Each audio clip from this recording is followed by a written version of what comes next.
Durant les 27 mois où les Français l'avaient relégué loin de son royaume, il apparaissait dans le ciel à chaque nuit aux âmes fidèles et simples.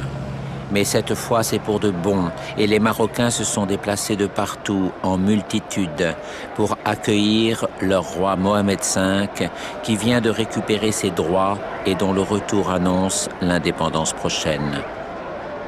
Sa famille, qu'il avait suivie en exil, l'accompagne, et notamment son fils Moulay Hassan, qui est devenu, à travers les épreuves, son plus proche conseiller.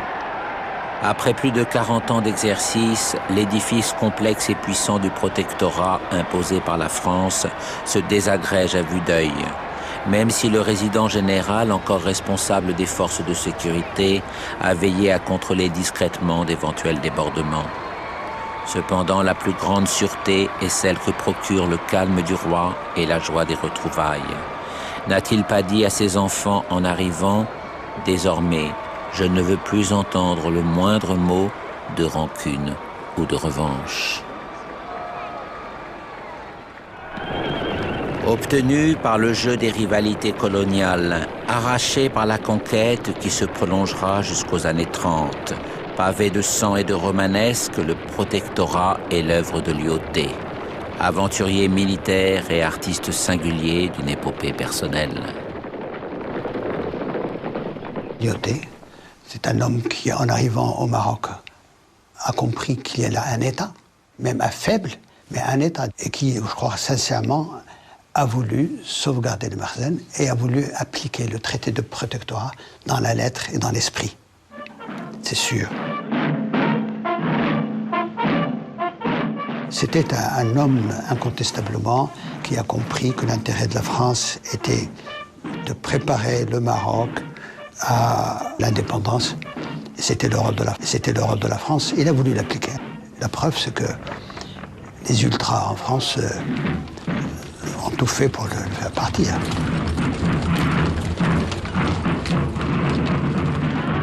Monarchiste de cœur qui s'éprend d'un Maroc où il retrouve la geste et le style d'une haute époque légendaire, Lyautey se vit en connétable du souverain Moulay Youssef et en Colbert du Makhzen, le centre du pouvoir traditionnel. Mais un rêve d'Amérique l'habite autant que sa nostalgie d'un passé chimérique. Bâtisseur inspiré, il jette le Maroc dans le fracas du progrès occidental, édifie des villes nouvelles, creuse les fondations d'une économie moderne. Ici, vous me dessinerez la Canebière. Là, vous réserverez la propriété des phosphates à l'État chérifien. Méprisant sans barguigner les profiteurs qui s'engouffrent à sa suite, moqueur à l'égard des rumeurs courant sur ses mœurs, mais curieusement aveugle aux ravages encore insoupçonnés du viol colonial. La République française berce sa bonne conscience en l'honorant comme un héros, mais elle s'en méfie comme d'un visionnaire gagné à la cause de ceux qu'il pense protéger. Nous vivions dans une ambiance religieuse. Il y avait toutes les croyances religieuses qui jouaient et qui faisaient que rien n'est éternel et que seul Dieu est éternel et que tout mouvement humain a une fin. L'islam ne pouvait pas être vaincu. Peut-être que dans 15 ans, 20 ans, ce protectorat ne restera pas. C'était ainsi qu'était l'ambiance dans les milieux intellectuels musulmans de l'époque. Élevé à la dignité de maréchal, Lyautey est cependant âprement critiqué lors de l'insurrection des montagnes du Rif dans le nord dévolu aux Espagnols. L'émir Abdelkrim, habile propagandiste autant que redoutable meneur d'hommes, y a proclamé une manière de république qui a écrasé l'armée de Madrid, défie le sultan et menace de déborder à tout moment sur la zone contrôlée par la France. Lyautey, fidèle à ses méthodes de pacification progressive, préconise la négociation avec l'adversaire. Et bien qu'il fût parvenu à contenir Abdelkrim, la République le lâche et envoie Pétain pour le seconder. C'est un piège. Le vainqueur de Verdun, soutenu par Paris, et le dictateur espagnol Primo de Rivera lancent des renforts considérables à l'assaut du Rif. Les insurgés ploient sous les bombes incendiaires et le gaz moutarde. Abdelkrim a permis aux Marocains, à cette époque-là, de croire que la colonisation n'était qu'une étape, une parenthèse dans la vie du pays. Il y a 3 grands vaincus dans la guerre du Rif. Abdelkrim, déporté à La Réunion, d'où il finira par s'évader pour s'exiler au Caire. Lyautey, qui se retire dans ses terres en Lorraine et l'exaltation de sa légende. Le Maroc, désormais livré aux convoitises d'une colonisation qui se réclame de son héritage pour mieux le trahir. La tentation de la République de considérer l'Afrique du Nord comme un bloc favorise les projets d'administration directe. Et même s'ils affectent de respecter les formes avec le sultan, les résidents généraux pratiquent une mainmise à l'algérienne. À la mort de Moulay Youssef, on impose comme successeur le plus jeune de ses fils, Sidi Mohamed. Cendrillon adolescent du palais, à qui personne n'avait prêté attention, et dont le résident général Steg dira « c'est une page blanche sur laquelle la France pourra écrire tout ce qu'elle veut ». Le genre de prédiction satisfaite dont l'histoire enseigne souvent qu'elle se révèle inexacte. Mohamed V était un musulman, un dévot, mais un musulman humaniste, très ouvert. Mais c'était un musulman. Et c'était un homme d'une très haute moralité et d'une éthique très élevée. 3 ans après son avènement, la résidence générale impose au jeune sultan la proclamation d'une loi qui menace gravement l'unité du Maroc et renforce le pouvoir des Français, le Daïr berbère. Ce coup de force cingle le sentiment patriotique en plein essor. Le Daïr berbère de 1930, c'était notre premier combat. Il fallait absolument combattre ce daïr qui était un daïr qui tendait à exclure de la nation marocaine donc tous les berbères du Maroc et les soumettre au droit coutumier beaucoup plus qu'au droit musulman. C'est à Fès où notables et lettrés n'ont jamais oublié une série de répressions sanglantes que l'agitation s'organise et prend de l'ampleur. La ville de Fès est le siège de la Qarawiyyin, l'université séculaire du Maroc. Et tout est sorti de la Qarawiyyin. Les premiers nationalistes étaient issus de la Qarawiyyin. C'est vers la Qarawiyyin qu'on affluait dans les temps difficiles. Et c'est autour d'Alal El-Fassi que le comité d'action marocain rassemble désormais de jeunes patriotes qui maîtrisent l'éducation française et la culture traditionnelle. Alors lui, c'était le visionnaire. Mais il a montré par la suite qu'il avait une vie extraordinaire. Il faisait des cours de théologie, des cours de... Tout ça mêlé un peu à la politique et à la situation générale du Maroc. Et puis, d'une fidélité, surtout à la monarchie. En 1934, le sultan est accueilli à Fès au cri de « Vive le roi », nuance sémantique dont le sens n'échappe pas aux agents de la résidence. Le sultan est une créature des Français, le roi une promesse d'État libre et moderne. L'enthousiasme de la foule entraîne une réaction brutale. On ramène Sidi Mohamed d'urgence dans sa cage dorée de Rabat. C'est là où l'idée était venue de créer la fête du trône. La résidence ne voulait pas en parler. À ce moment-là, la résidence, les Français, essayaient par tous les moyens de séparer le roi de la population, surtout des nationalistes. Depuis 1934, les relations entre le roi et le mouvement nationaliste. Les contacts étaient pris avec les leaders directement. Alors, des fois, ils allaient le saluer à telle occasion ou à telle occasion, parce que c'était officiel. Mais les autres occasions, c'était l'interdiction totale de le voir. Il y en a qui rentraient même cachés dans les coffres des voitures pour passer les gardes et pour trouver le roi dans un petit coin, discuter avec lui, tout ça.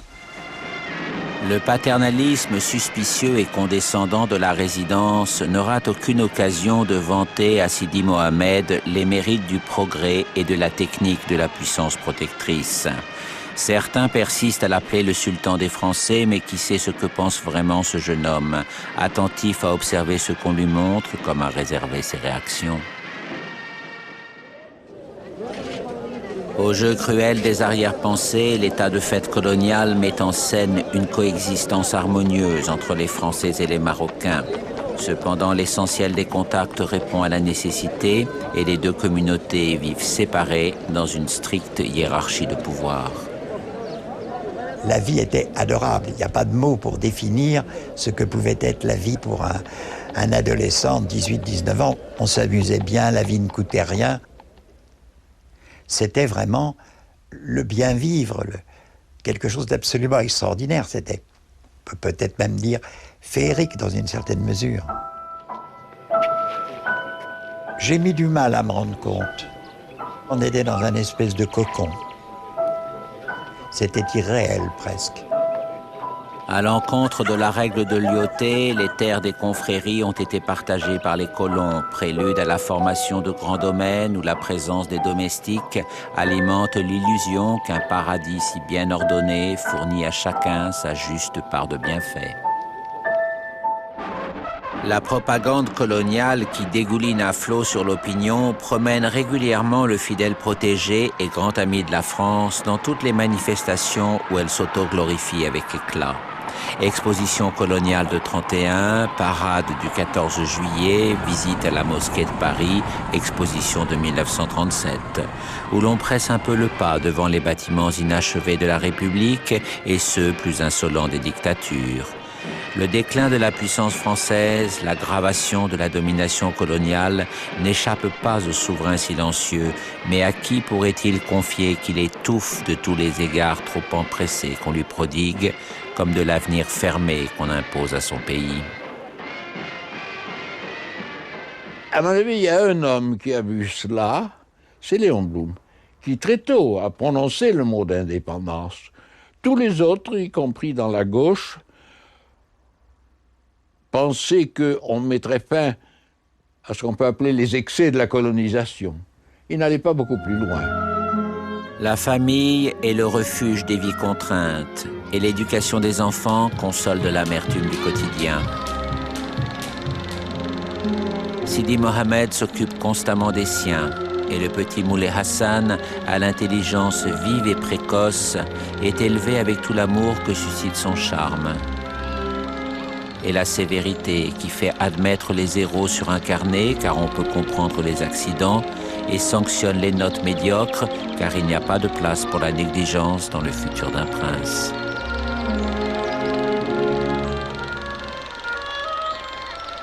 Entre les gouvernantes alsaciennes qui dragonnent gentiment la marmaille et le jeune père tellement affectueux, la vie des enfants est heureuse et chacun est à sa place.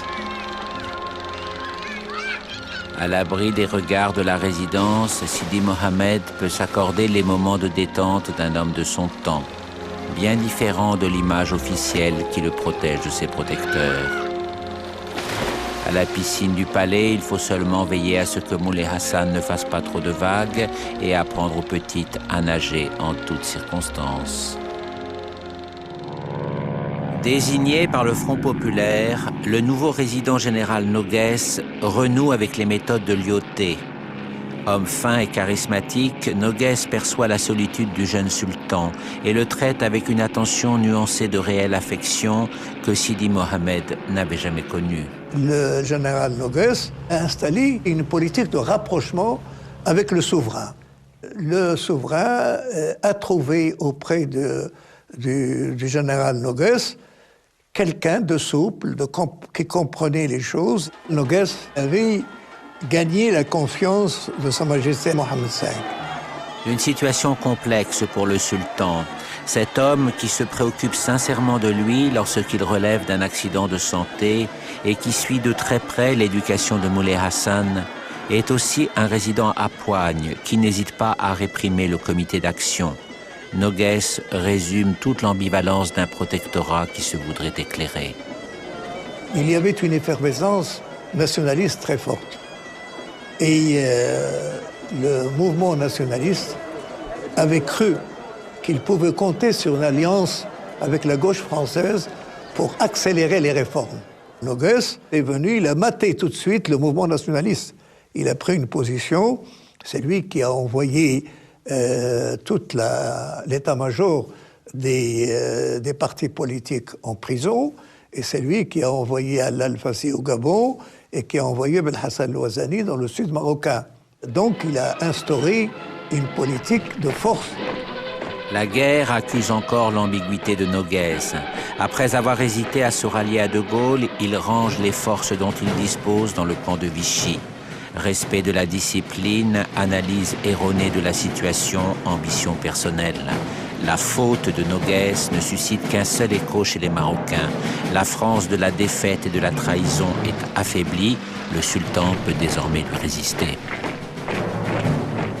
À l'égard des Juifs marocains, Mohammed V a eu une attitude historique très très noble. Très noble. Il leur a dit, vous ne pouvez pas les toucher. Ce sont des Marocains. Ce sont mes sujets, vous ne pouvez pas les toucher. La coupable dérive de Noguès l'entraîne à combattre militairement le débarquement allié en Afrique du Nord, au prix de plusieurs centaines de morts. L'image du sultan qui a fermement refusé l'aventure sort grandie de ce carnage inutile et criminel. Le général Noguès a voulu sortir de la capitale du Maroc, aller ailleurs et organiser la résistance contre les Américains. Le roi Mohammed V a refusé, en lui disant il n'est pas question de prendre cette attitude, je suis l'allié des démocraties, je l'ai déclaré en 1939 dans la déclaration solennelle que j'ai faite dans toutes les mosquées du Maroc. Je suis rattaché à une lutte contre les pays totalitaires et contre particulièrement le nazisme et le fascisme. Je ne peux pas du tout ne pas recevoir les alliés américains comme des alliés. Les choses ont évolué dans le sens que le souverain avait dessiné et les troupes américaines ont été reçues ici comme des troupes alliées. Roosevelt arrive au Maroc avec son optimisme communicatif, la charte de l'Atlantique qui appelle aux droits des peuples à disposer d'eux-mêmes et une escouade de diplomates qui font une lecture très américaine de ses bons principes. On s'arrache la photo de sa rencontre avec le sultan dans toutes les médinas. La photo du roi Mohammed V entre Roosevelt et Churchill. Nous étions très fiers. Le Maroc a vocation à devenir indépendant. Notre roi est entre les deux plus grands de l'époque. Mais les intérêts étant ce qu'ils sont, on a compris par la suite que ni les Américains ni les Anglais n'allaient venir nous libérer, que la libération ne pouvait être que le fait des Marocains eux-mêmes. Au fond, parmi les alliés, personne n'a vraiment le temps de se pencher sérieusement sur le cas du Maroc, y compris le général de Gaulle, qui a fort à faire pour déjouer la rivalité de Giraud, avatar sans relief mais gênant, suscité par la méfiance anglo-américaine. Pourtant, de Gaulle est parfaitement conscient de la nécessité de faire évoluer le protectorat, et il traite lui aussi le sultan comme un partenaire à part entière. Mais en attendant que rien ne bouge, un nouveau résident inflexible s'y emploie. Or, l'onde de choc de la guerre a conduit les patriotes marocains à fonder un parti de l'indépendance, l'Istiklal, et à diffuser largement le manifeste de leur programme. Les relations entre l'Istiklal et le roi. Il n'y a pas de pacte. Mais il y a un engagement moral qui est d'une importance capitale, que l'Istiklal ne lâche jamais monarchie, mais que le monarque ne lâche jamais non plus l'Istiklal. Et ça s'est réaffirmé en 1944, c'était le temps de demander l'indépendance.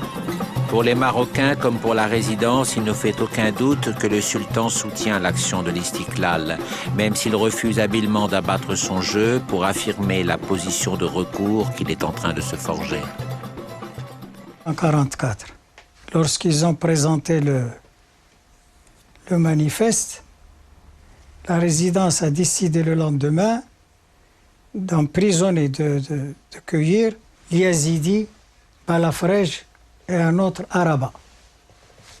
Tout de suite, une manifestation s'était déclenchée. La police est rentrée dans la Médina de Rabat.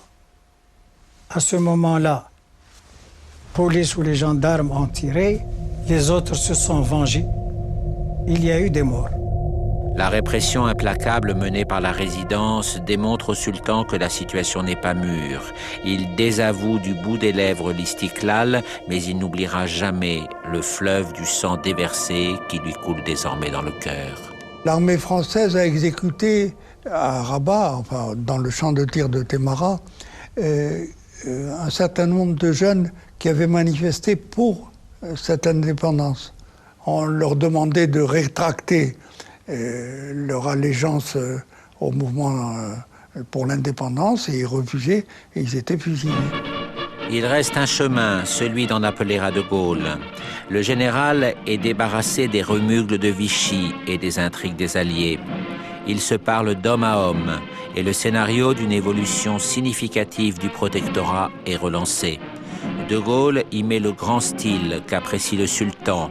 Il lui fait présider à ses côtés le défilé du 18 juin et lui accorde l'honneur inouï d'être fait compagnon de la libération. Le sultan est resté toujours du côté de la France. Il n'est pas de ceux qui se sont dit, profitant de cette Deuxième Guerre mondiale, pour reconquérir notre indépendance. Il a été très loyal et tout le monde était prêt à en tenir compte. Le sultan ne doute pas de la parole de Gaulle qui a désavoué le résident général et libéré les patriotes emprisonnés. Mais la vie politique française est incertaine. Il revient avec des promesses. Suffiront-elles à satisfaire ceux qui l'accueillent en lui faisant fête et cette jeunesse impatiente comme celle de son fils? Or, si De Gaulle se retire, l'arrivée à la résidence d'Éric Labonne, prototype de haut fonctionnaire intellectuel et romanesque, semble confirmer les bonnes dispositions de la France. Labonne, qui a connu Lénine et admire le capitalisme américain, est partisan d'une sortie de crise par le développement et la prospérité. Labonne, sa limite était qu'il voyait l'histoire sous forme économique. Il pensait qu'au Maroc, on pouvait faire une sorte d'école de cette démonstration entre un pays libre plus riche vis-à-vis d'un pays devenu libre plus pauvre et jouer la carte le contrat entre deux pays libres, un plus riche et un plus pauvre. Cependant, la résidence est devenue une lourde bureaucratie rétive à toute initiative. Elle fourmille d'agents qui ont parti liés aux coloniaux et distillent les principes les plus rétrogrades.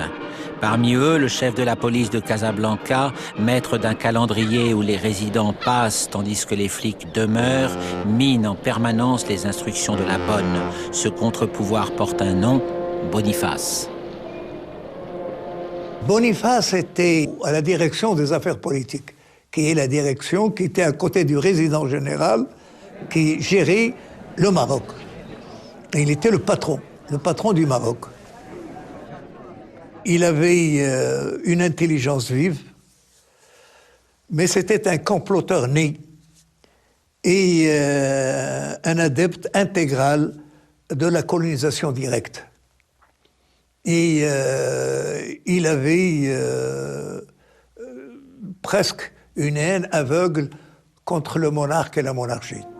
Il a constamment manœuvré contre la monarchie et contre la personne du roi. Il bloquait tout et il était fondamentalement contre la libération, contre l'indépendance, contre l'évolution du Maroc. On fait souvent la fête chez M. Boniface, entre gens du même monde, qui se bercent de l'illusion d'aimer le vrai Maroc. Le leur, celui de la fortune coloniale et des grands féodaux protégés, tel le Glaoui, tout-puissant pacha de Marrakech. Entre petits fours et pas de danse, une campagne de calomnies abjectes contre le sultan s'élève depuis les élégantes réceptions du chef de la police jusqu'à Paris, où il y a bien assez de monde pour la colporter. Pour le sultan, sali et insulté, c'est une blessure de plus que lui inflige cette France qui prétend noblement le protéger. Solidaire du sultan, Éric Labonne lui a accordé volontiers de se rendre avec ses enfants à Tanger, ville internationale au-delà de la zone espagnole, pour qu'il y réaffirme l'unité du Maroc. Mais une rixe ourdie par Boniface, dans le quartier réservé de Casablanca, a dérapé en incidents sanglants, envenimant encore plus les menées calomnieuses.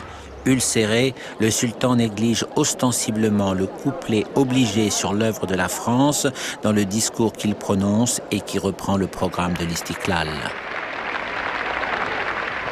C'était presque l'appel du 18 juin. Nous avons été tous jeunes Marocains, peuple marocain, société marocaine. Nous avons tous été d'abord frappés par le courage politique du souverain, par sa vision absolument remarquable du contexte international, par l'affirmation « le Maroc veut son indépendance », le Maroc est un pays arabe et musulman, le Maroc appartient à la Ligue arabe. Le choc ébranle tout l'édifice du protectorat.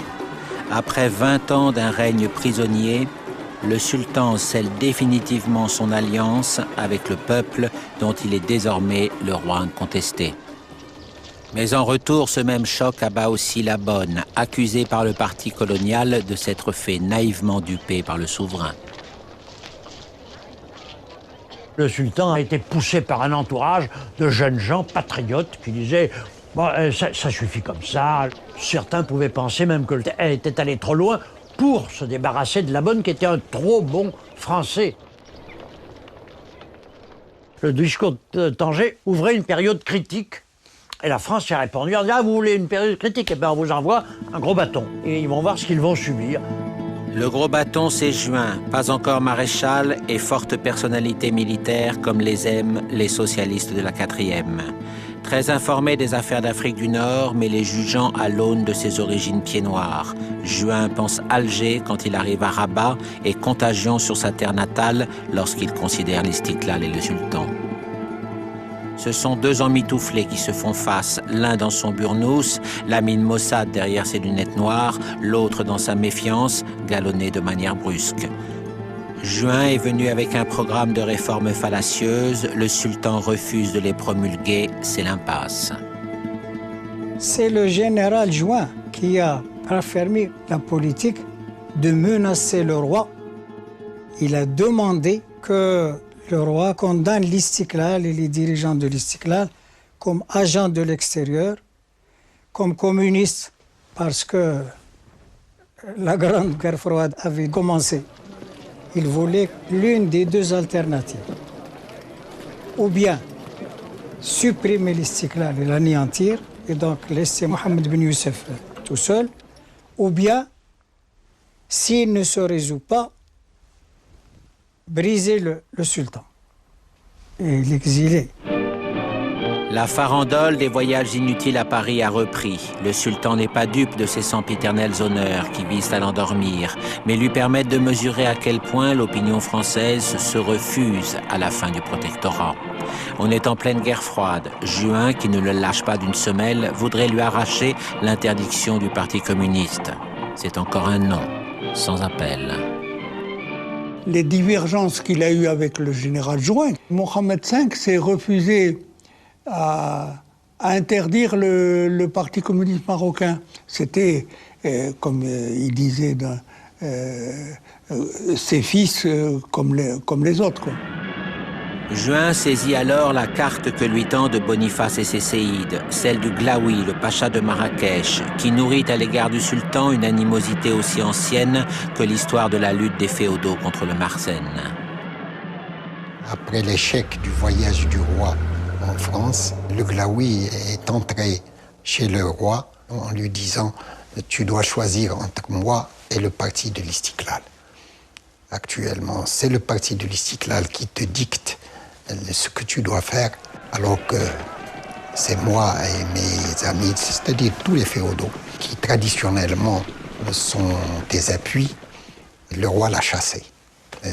La crise a commencé à éclater dès décembre 50. Bombardé, seul véritable ami de la France, le Glaoui rassemble une coalition de caïds qui se met en marche avec ses tribus vers le palais de Rabat. Il est vrai que Juin est un spécialiste de la déposition des monarques depuis le sort qu'il a infligé au bey de Tunis en 1943. C'est M. Boniface qui a échafaudé cette politique. Ils ont trouvé en le Glaoui un partenaire parfait. Un Glaoui ne comprenait pas la démarche des mouvements nationalistes. Il ne se rendait pas compte que le monde changeait.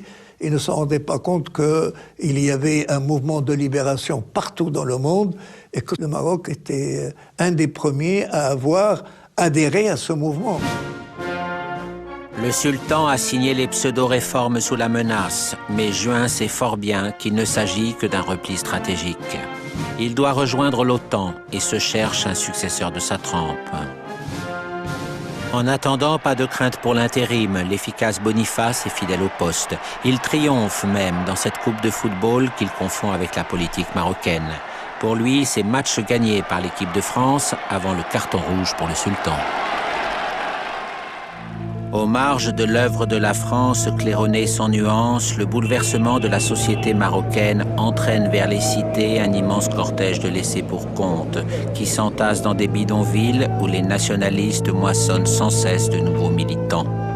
Tandis qu'encore plus caricature qu'héritier désigné de Juin, le général Guillaume a la main lourde et la tête farcie des clichés d'autrefois servis en langue de bois. Des Français. Continuons sans relâche à travailler nos forces de tout notre cœur à la grandeur et à la prospérité du Maroc.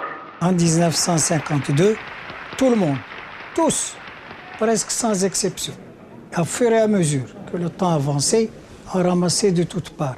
Des instructions ont été données pour repérer les responsables régionaux et locaux de l'Istiklal.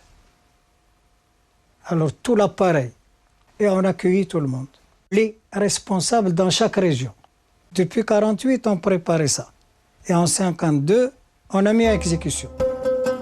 La répression ne suffit pas à celui que l'on surnomme le sanglier. Il songe à déraciner désormais le patriotisme au cœur même de la forêt où il repousse sans cesse, au palais du sultan et de son fils qui maintiennent le lien avec l'Istiklal. On a compris que la future stratégie de la résidence générale, c'est qu'il faut d'abord décapiter le parti de l'Istiklal et décimer le parti de l'Istiklal pour que le roi soit à la merci, en tête-à-tête, de la résidence générale. Le roi le savait. Il savait que son tour devait arriver. L'assassinat à Tunis du leader syndicaliste Farhat Hached met le feu aux poudres. Une émeute déborde du bidonville des Carrières centrales et embrase Casablanca. 3 Européens sont tués. Les forces de l'ordre sous contrôle de la résidence répliquent en tirant sur la foule, laissant plusieurs centaines de morts. L'insurrection inquiète d'autant plus les coloniaux qu'elle manifeste une solidarité inédite entre les courants nationalistes d'Afrique du Nord. Et l'opinion française découvre des images qui ne sont plus celles des nobles indigènes affublés du masque de la reconnaissance, mais des premiers martyrs d'une cause qui désormais l'épouvante. Pour le général Guillaume, on n'a que trop tardé à reprendre le scénario laissé par Juin. Et pour le Glaoui, c'est le moment du règlement de compte avec celui qu'il n'appelle plus que le sultan des Carrières centrales. Quoique cousue du fil blanc de la résidence, la procédure est habile. Il s'agit d'une affaire entre Marocains, les purs du bled et de l'Atlas contre les exaltés corrompus de l'arabisme révolutionnaire. À Paris, le gouvernement du faible Laniel, assommé par des grèves, laisse faire. Les tribus du Glaoui n'ont plus qu'à reprendre la route et à encercler le palais de Rechef. Sa Majesté Mohamed V était toujours calme, très peiné, sachant très bien que la fin approchait. Et moi-même, je l'ai revu le 16 août. C'est la dernière fois que je l'ai vu. Je lui disais adieu, sans le dire clairement. Et le 20 août, Guillaume et des tanks sont venus. Ils ont entouré le palais royal pour déposer le roi. Guillaume, de l'air navré de celui qui est bien obligé de faire respecter l'ordre, s'empare du sultan et de sa famille et les transfère sans ménagement en Corse. Il ne se rendait pas compte qu'en touchant à la personne de Mohamed V, il touchait à la légitimité marocaine. Et qu'en touchant à la légitimité marocaine, les génies de la cité au Maroc allaient se déchaîner. Le chaos psychologique et mental allait se créer au Maroc. Je n'exagère pas. La conscience marocaine allait être fracassée. Le sultan a refusé d'abdiquer et au Caire, pour Halal el-Fassi, sa déposition est la faute providentielle. Il prédit qu'elle fera gagner des années à l'indépendance en cimentant l'unité des Marocains autour de l'exilé. Halal el-Fassi, une demi-heure après le départ du roi, disait à la radio du Caire, « Je déclare dès maintenant que nous ne reconnaîtrons aucun autre sultan que Mohamed bin Youssef, aucun prince héritier que Moulay el-Hassan, et que chaque Marocain maintenant prenne sa responsabilité. » La résidence et le Glaoui ont trouvé un nouveau sultan, un lointain cousin de la dynastie, Ben Arafa. Mais l'usurpateur est un vieil homme tranquille qui ne s'attendait pas à devenir la cible d'attentats en série. On manque de l'égorger quand il se rend à la prière du vendredi.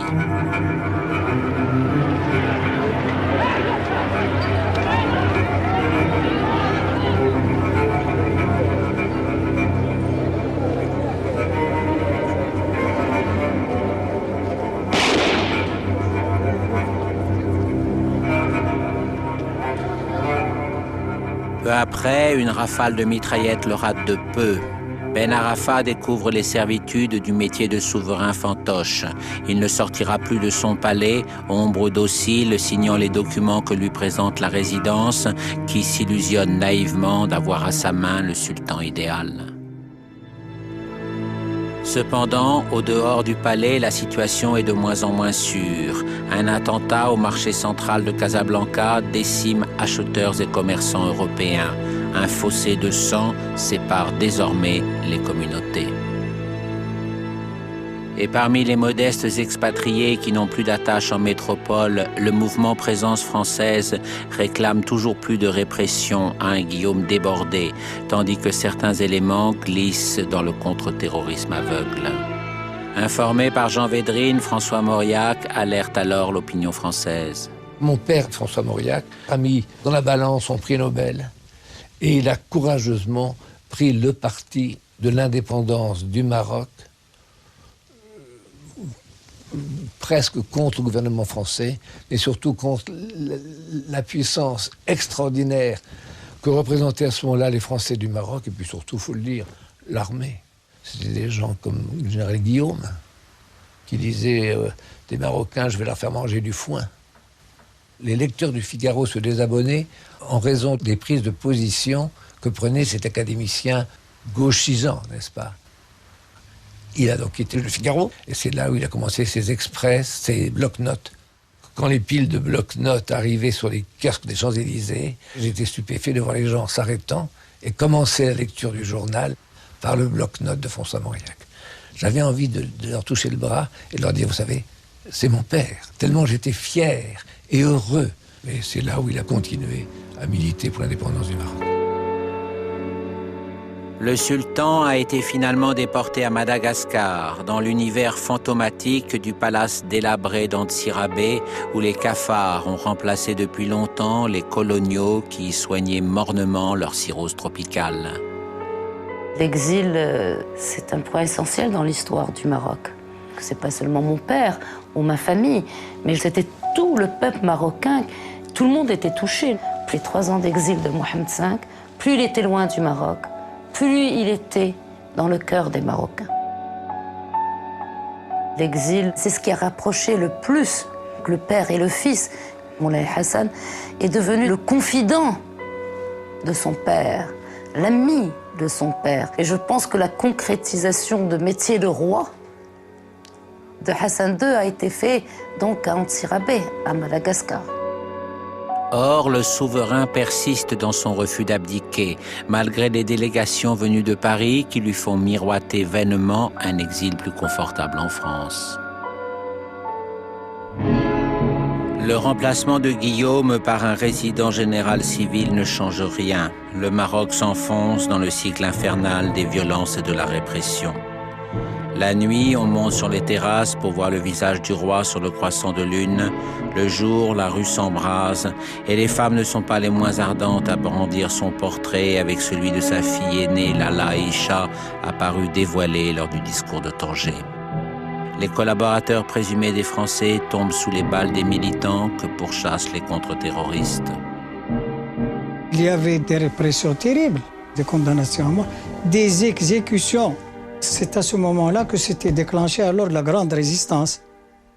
On tuait tout le monde et cette résistance se manifestait sous plusieurs formes. Chacun faisait à sa tête. C'était le moment terrible.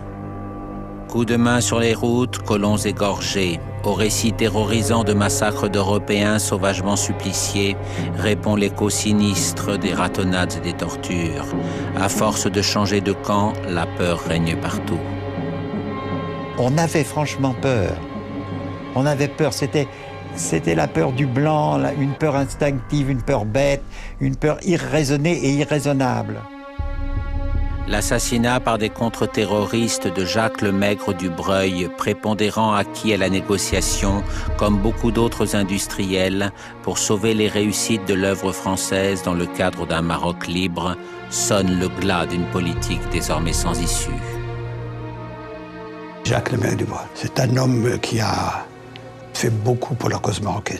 Malheureusement, sa mort aussi a été une contribution extraordinaire pour le Maroc parce que ça a eu une résonance fantastique, aussi bien au Maroc qu'en France. Lors des obsèques, Pierre Mendès France, qui vient de dénouer la crise tunisienne, sent l'urgence de s'atteler au drame marocain. Mais il répugne encore à désavouer la déposition du sultan. Les calomnies du passé ne se sont pas dissipées. Mendès France, nous avons été déçus. Il disait qu'en aucun cas la France ne pouvait accepter le retour de Mohamed V sur son trône. Or, cette position était inacceptable pour les nationalistes. C'est son successeur Edgar Faure qui va s'atteler au problème en y consacrant des trésors d'habileté politique. À la tête d'un gouvernement fragile dont Pinet est le poids lourd, il lui faut cependant manœuvrer serré car la droite parlementaire lui promet le sort de Mendès. Il nomme Gilbert Grandval à la résidence générale. Ce gaulliste de choc et compagnon de la libération n'entend être l'otage de personne et surtout pas des contre-terroristes qui menacent de l'abattre comme Lemaigre du Breuil. Gilbert Grandval, nous avons pris des informations parce que c'était un homme de bonne foi. Mais malheureusement, quand il est arrivé là, les choses étaient déjà très compliquées. Et c'est la population française qui l'a le plus combattu, c'est pas nous. Il a été insulté à la sortie de la cathédrale. En effet, Grandval manque d'être lynché dès son arrivée, au cours des obsèques de victimes des nationalistes. Il réplique en révoquant la plupart des directeurs de la résidence qui ameutent leurs amis de Paris et la presse inféodée à leurs intérêts. Les meneurs de présence française dressent alors la rue européenne contre lui et ce sont d'autres répressions, fratricides cette fois, qui s'enchaînent. Mais il en faudrait plus pour impressionner Grandval. Grandval a été un homme très courageux, grand manœuvrier. Il a brisé toutes les forces coloniales. Il les a disloquées et il a préparé le terrain à la solution. À Meknès, l'armée le piège en tirant sur la foule marocaine qui l'avait accueilli en criant « Vive le roi ». Edgar Faure l'adjure de tenir bon, mais il a lui-même fort à faire pour défendre un résident attaqué de toutes parts. Août 1955, le Maroc était à feu.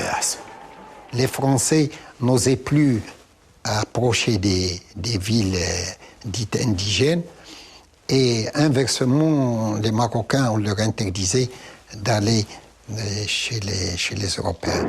Et aux frontières de l'Algérie, en pleine insurrection, une armée de libération s'est constituée. Elle trouve également refuge et cache d'armes dans la zone espagnole, où les affidés de Franco jettent de l'huile sur le feu.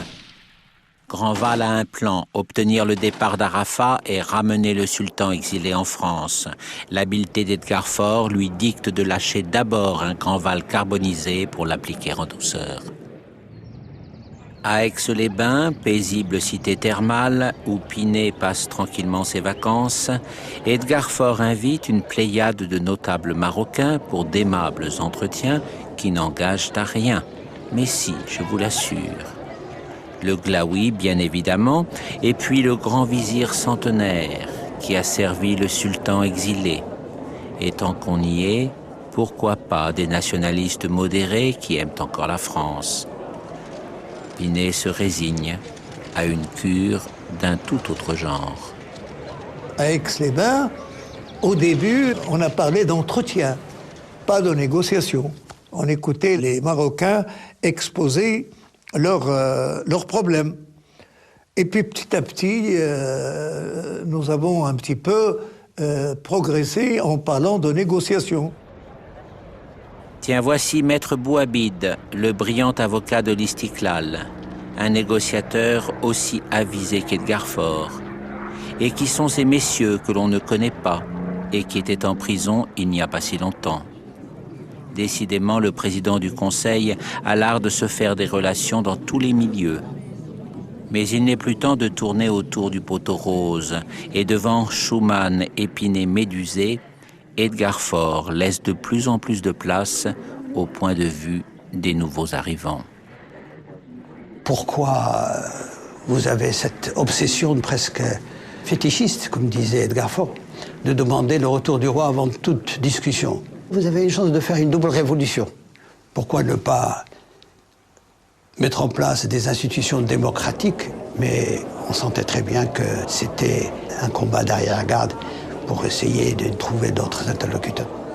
Nous leur disions, personne d'autre au Maroc ne pouvait se permettre d'engager des négociations avec la France si ce n'était pas sous l'égide de Mohamed V. Le Glaoui a compris. Il ne lui reste qu'à tirer noblement la leçon de sa défaite en provoquant un coup de théâtre. Il appelle au retour du roi et abandonne Arafat qui se retire à Tanger. À Aix-les-Bains, ça a été un monument d'intelligence et un monument de professionnalisme diplomatique remarquable. Toutes les grandes lignes ont été arrêtées. C'est bouclé. Edgar Faure a trouvé la formule miracle, indépendance dans l'interdépendance. C'est un peu obscur, mais on devine, retour du roi, fin du protectorat. Et puis il est pressé maintenant. Il ne faudrait pas rater le cocktail chez Gallimard, où sa chère épouse Lucie l'attend avec le tout Paris des lettres. Ni les Marocains, ni les Français n'ont voulu prendre la revanche. Et c'est ça ce que j'appelle la dignité. La dignité, c'est lorsque où il n'y a pas de vainqueur, il n'y a pas de vaincu. Le départ du roi pour Paris est aussi précipité que sa déposition. On avait prévu de l'installer à Beauvallon un certain temps. À peine arrivé, Pinet le réclame. Pour la droite, c'est encore l'ex-sultan à Boré. Pour la gauche, un autocrate du fond des âges. Et pour les Marocains de Paris, menés par le fidèle Sibécaille, c'est évidemment le roi légitime. Edgar Faure le fait accueillir avec tous les honneurs d'un souverain. Il reçoit les témoignages d'amitié de la vraie France qu'il a toujours aimée, celle des gouvernantes alsaciennes et des femmes du monde aux grandes manières, celle des politiques qui lui parlent avec respect, et de tous ceux qui se sont épris sincèrement du Maroc et se sont dévoués pour lui. Par courtoisie pour ses hôtes, il arbore volontiers la tenue occidentale, et même les esprits les plus prévenus sont séduits par sa réserve tranquille qui contredit les fantasmes d'autrefois. Il était très calme, d'un courage exceptionnel, il avait confiance en lui. Il était sûr de ce qu'il faisait, et des résultats qui allaient en découler. Les conversations progressent rapidement. Le jeune Moulay Hassan y donne toute sa mesure. Même Pinet en est désormais convaincu. Il faut que le roi rentre vite au Maroc, car les menées sanglantes de l'armée de libération transfusée par le FLN algérien menacent de tout faire capoter. Edgar Faure peut savourer la réussite d'une politique dont seule sa femme connaît le labyrinthe et dont le roi accepte le résultat. On démarre sur de nouvelles bases, mais on préserve l'essentiel des intérêts français. L'arrivée soudaine du fantôme de l'histoire médiévale marocaine enveloppe d'un voile de grandeur les derniers soubresauts des intrigues. Le Glaoui vient demander son pardon. Dans le système féodal, lorsque un grand chef sent qu'il faut se soumettre au monarque, il faut que le chef prenne soin de ne pas abandonner sa famille ou ses enfants. Et il ne peut les confier qu'au monarque. Alors il se baisse.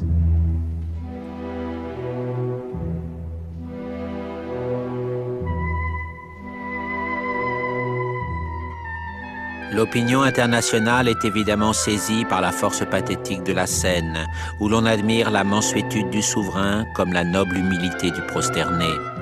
Mais les esprits moins romanesques y voient aussi le symbole de la défaite définitive d'une politique rétrograde. Le Glaoui rejoindra 3 mois plus tard son vrai royaume, celui des ombres du passé. Le compagnon de la libération Mohamed V souhaite accomplir un dernier geste. On pense au devoir habituel et compassé des hôtes de la République. Il va lui redonner tout son sens. Sa Majesté dépose la gerbe de fleurs et moi je fais crier « Vive le Maroc, vive l'indépendance, vive Sa Majesté Mohamed V ». Et le roi m'appelle « Charqaoui, Charqaoui, vive la France ». C'était difficile de dire aux Marocains à ce moment-là « Vive la France ». Et j'hésite. Et il me répète « Vive la France ». Et moi, je lance « Vive la France, vive la France ». Et tous les Marocains qui étaient là suivent « Vive la France, vive le sultan ». C'est extraordinaire. L'homme qui oublie tout, l'exil, qui oublie la déportation, qui oublie tout ce qu'on a écrit contre lui, toutes les méchancetés, toutes les hypocrisies, et qui crie sous l'arc de triomphe « Vive la France ». On redoute cependant que la fête de son retour dérape dans la violence d'une vengeance généralisée. Sa voix le précède, appelant à la sagesse et à la réconciliation. شعبنا الوفي النبيل نوجه لك هذا النداء لنعبر لك عما يخالجنا من فرح عظيم بمناسبة رجوعنا لوطننا العزيز بعدما قضينا أكثر من عامين في المنفى وقد كنا وفي المحنة سواء طيلة هذه الغربة نشاطرك آلامك ونقاسمك آمالك وكانت الروابط التي تجمعنا بك متينة فلا الأيام ولا بعد المسافات استطاعت أن تنال من ذلك الاتحاد الروحي الذي كان عونا لنا على تحمل الآلام والحنين إلى الأوطان. La reconnaissance officielle de l'indépendance survient à peine 3 mois plus tard. La volonté de refermer au plus vite le livre des erreurs est puissante, animée par cette estime réciproque qui ne s'était jamais totalement évanouie, même aux heures les plus noires. Ce que c'est que l'indépendance d'un pays, quand on le signe, ça a été un moment d'une intense émotion. Et jusqu'en ce moment où je vous parle, je refuse que mes larmes de nouveau reviennent dans mes yeux.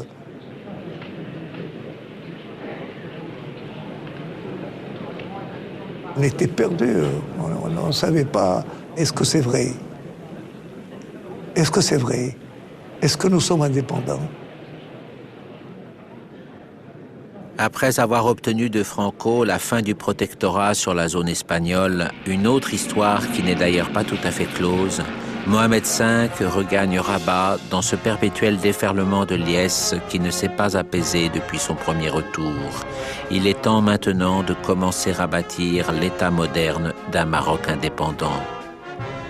Mais les desseins de Dieu sont impénétrables pour ceux qui croient en lui. Mohamed V meurt 5 ans plus tard, sans la rétribution terrestre de ses actions exemplaires, mais avec le sentiment que son fils saura lui succéder.